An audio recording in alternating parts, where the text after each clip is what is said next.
I'm Levecchia here, and I am back in an acting capacity for Jason Venturelli. Jason, his beautiful wife, Robin, she's about to give birth this week, so I'm covering today. It's weird to say New Theory Podcast. I typically say the Armchair MBA. So those who haven't heard me, check out my other podcast, the Armchair MBA, and got a great guest today, John Feloni. Let me do a nice little introduction for this gentleman, Boston guy. He's the author of Seven Covenant Principles, Your Key to Great Relationships. John Feloni, welcome to the New Theory Podcast. How you doing today? I'm doing well. How are you doing?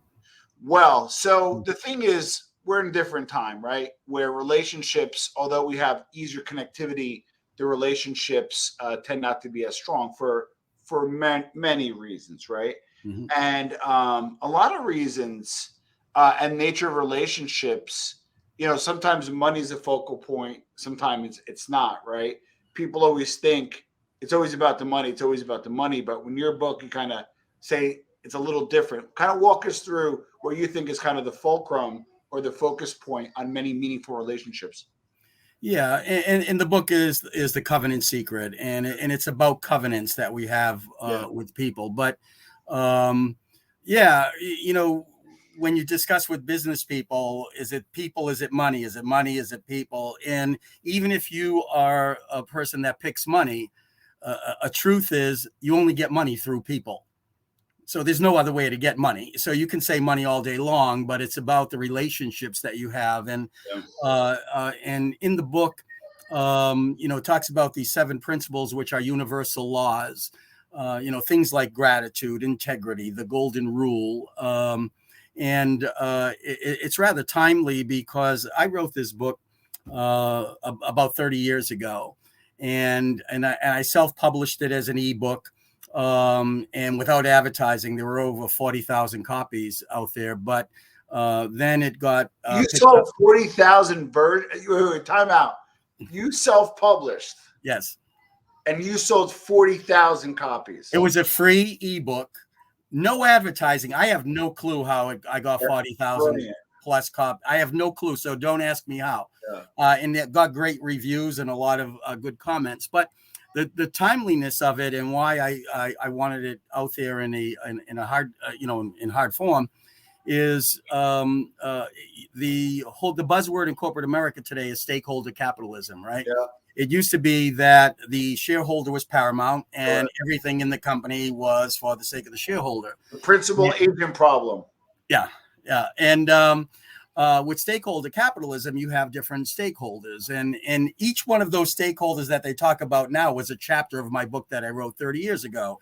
Yeah. It's your employees, your customers, your partners, your vendors, your shareholders, your owners, the community you serve, the planet you live on, and all of the things that we can do. And again, all of those stakeholders are people, and there are universal laws and universal principles on how to build good relationships, and I tap in those within the book, The Covenant Secret. Well, so here's the thing. I'm with you on that, right? And these are kind of core principles and core beliefs. So I remember I was when I was still in corporate, we were all sales reps at the time, and we're all making between a channel of 150 to 450, and we were, hungry salespeople. And the CEO said, do me a favor, raise your hand if money really makes you happy. Like, not just does it supply you, but the money itself, getting the money doesn't make you happy. And literally on 3 or 4 people out of 150 reps raise their hand. Why? Because it wasn't just about the money. It was about winning, being the top of your field. It was about the camaraderie. It was about the relationships. And I do subscribe to that. One challenge I have, though, John, is with kind of like the gig economy, with technology, it seems business is getting more transactional. Now, tell me, where do you agree with that, and where do you disagree where some of the covenants will always hold true? Yeah, well, they will always hold true because no matter what, we're talking with people, and I think regarding the technology and the connectivity of the world, and you've got lots of thin relationships. And the key is, how do you get deeper in them, and how do you get closer? How do you learn more about human beings? one of the reasons that I wrote this book years ago was, my involvement on Wall Street and running businesses and so forth. I saw a lot of lip service where people business would say that people are their greatest asset, and yet none of their policies would. Exactly. And I saw that the policies in corporate America were always based upon the lowest common denominator of human behavior, right? So they're always expecting the worst. And no matter what company that I went into, started, or ran, I would put in policies like unlimited sick days, unlimited vacation days, and all of these things where you trust people. And interestingly enough, and it's a fact, and it's proven in Silicon Valley, that when you trust people like that, people don't take sick days off. They don't you got to force them to take a vacation. Correct. And it was all about my viewpoint of we treat people like children rather than respecting and trusting human beings and having them fulfill our trust. Yeah. So I like the people-centric approach. Now, when I said earlier about how things kind of became transactional, if you look at like Gen Z and millennials, they take a different approach to work, which is interesting. On one end, they're not going to die in the corporate cemetery. They're not going to get the 15-year watch, and that's okay, right? But they do like their short-term contracts, and it needs to be more meaningful. I remember we were hiring for an intern position. And they asked us, I don't respectfully, we're a very small organization, flat organization, but I don't hire the interns, nor do I talk to them or interact much unless they directly work with me. And some of the interns demanded to speak to me and wanted to know kind of like my personal philosophy on things. And I was like taken aback, but then wait a second, people no longer just want to work for somebody, but they want to subscribe to their belief system. And right or wrong, right? And it's no longer enough to just get the paycheck or no longer to have that employment contract. It's really about, hey, do you believe in this cause or are you against that cause? And all that stuff comes into play. In your book, how do you kind of reconcile that with, again, the covenant, right, of having these meaningful relationships and then also being people-centric, right? But also they're not going to be here 30 years. So I want to see how you kind of reconcile that as an author leader. Yeah, everybody, especially Gen Z and millennials, they want to have impact in the world in which they live, right? Sure. I'll never forget.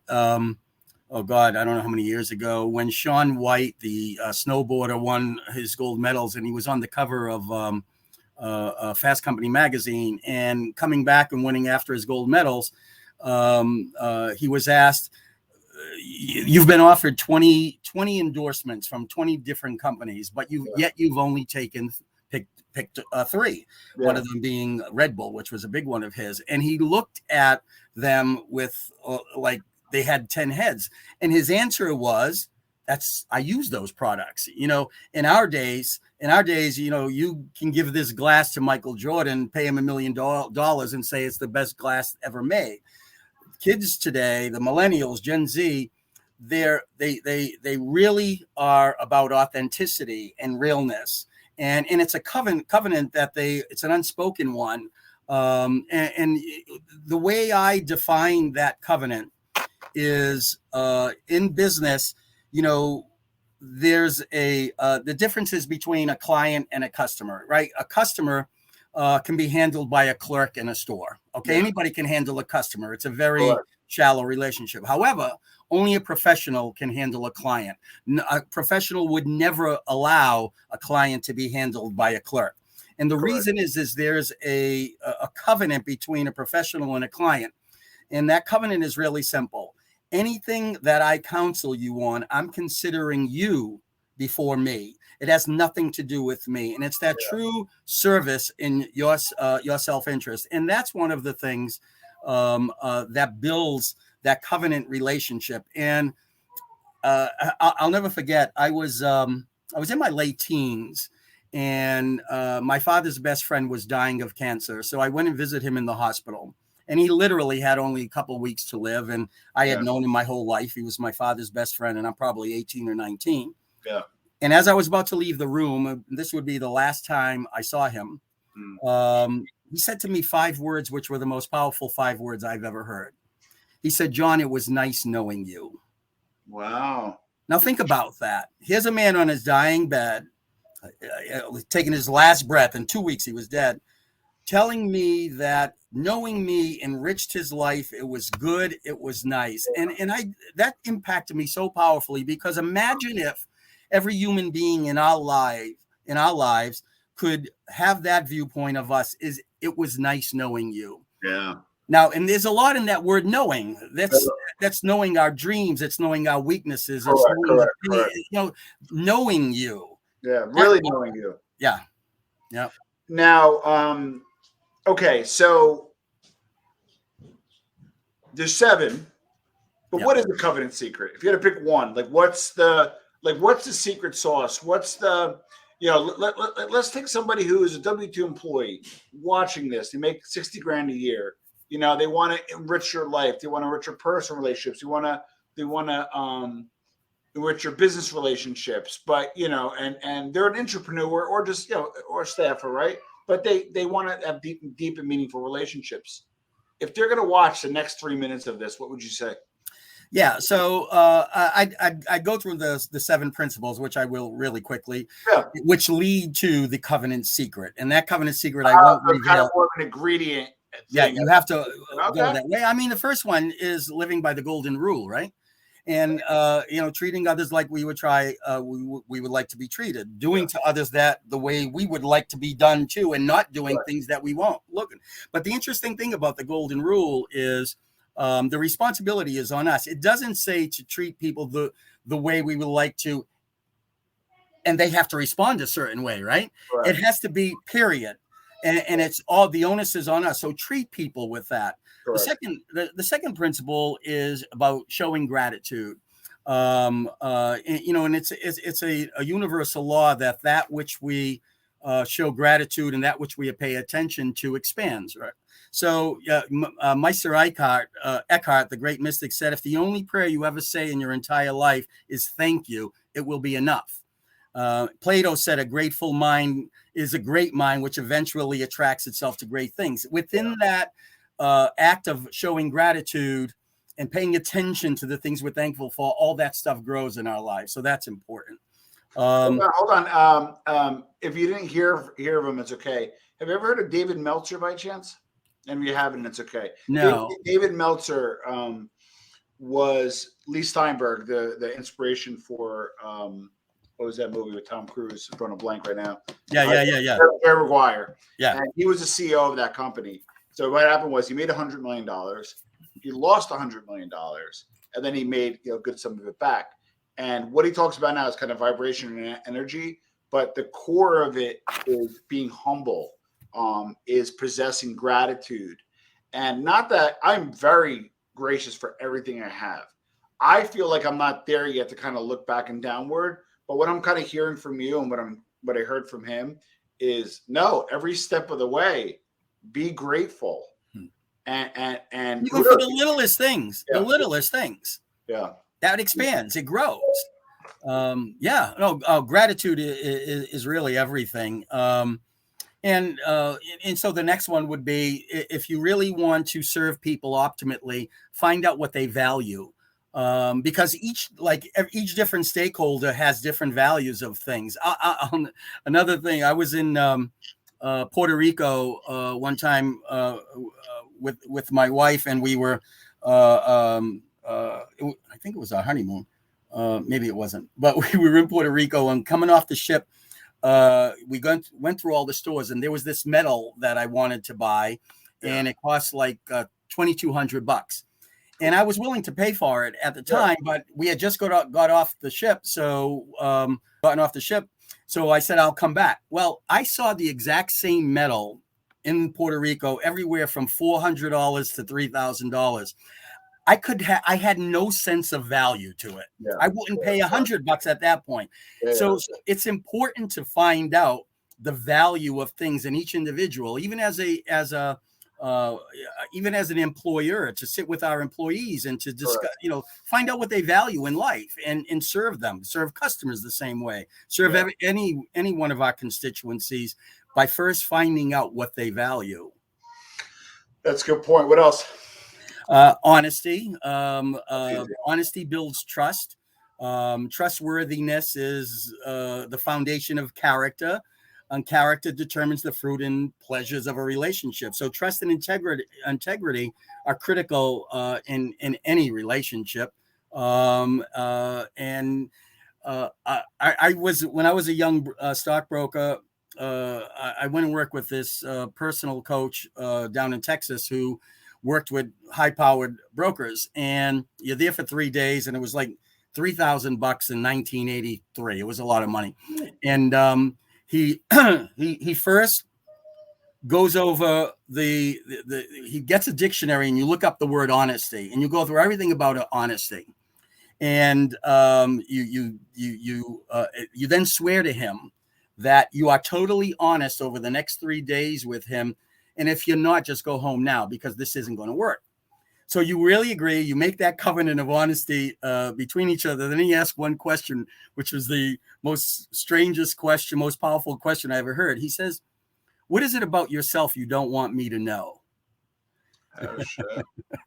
Can you imagine swearing honesty to someone, and then, what is it about yourself you don't want me to know? How powerful is that, right? To really dig into a human being and learn. Yep. It was one of the similar ones where there's a group of people, 50 people, and Google was still kind of coming out, and everybody wrote like a little note, and for everybody, like, you ask everybody, hey, did anybody here cheat on their spouse? And out of 50 people, maybe like, one person, raised their hand, right? And then he goes, hey, by the way, did anybody raise it? Then he could write it down, crumple it up anonymously, and out of the 50, it was like 20 or whatever, right? But then he goes, by the way, I actually have all your Google searches, and he pulled a big envelope. I'm a hacker. I have all your Google searches, and I know exactly who did. You guys have two options. Option one is I open them up, and it'll match 20. Great, we're good. But if it doesn't, I get to read the names. Either that, and each of you will get like $10,000 each, or we just dead it. Who wants to dead it? Everybody raised their hand.